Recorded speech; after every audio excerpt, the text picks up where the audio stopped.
So the goal of Project Bloks is to develop an open hardware platform that provides designers, developers, and researchers everything they need to create tangible programming experiences for kids. One of the big things about teaching kids how to program is that they can express ideas that they wouldn't be able to express otherwise.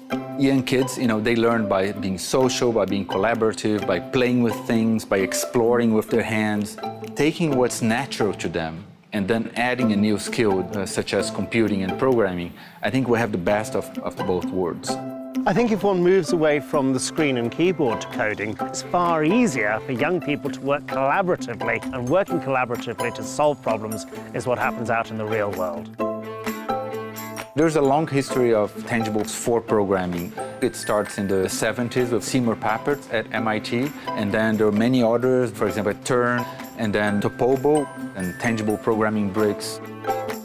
So one of the cool things about tangible programming is accessibility. You've got the little kids who can't, read and write yet, but then you've also got students who have dyslexia who can access coding without having 1,000 syntax errors.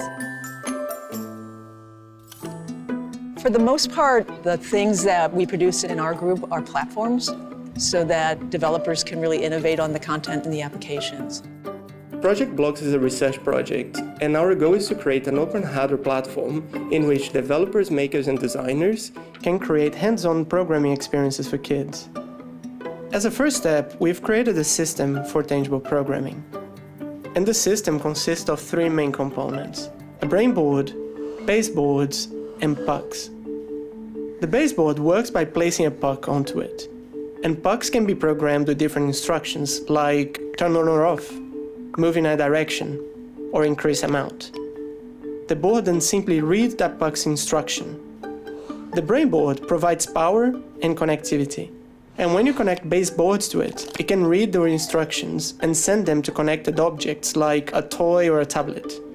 The boards can be rearranged in different ways and wrapped in different forms and materials to create all sorts of physical coding experiences, like a music maker, where you use physical code to compose music and send it to a wireless speaker.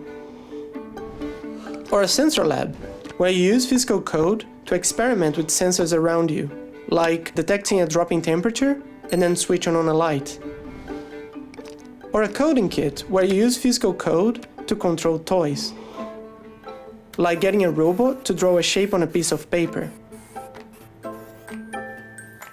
You're now enabling every maker out there to come up with their solution to what could be tangible computing. So suddenly, as a teacher, I'm excited because there's a whole world who's going to be developing tools that I could potentially use in my classroom. The ultimate aim of Project Bloks is to give all the work we've done back to the education, research, and development community for free to accelerate the field of physical programming for kids.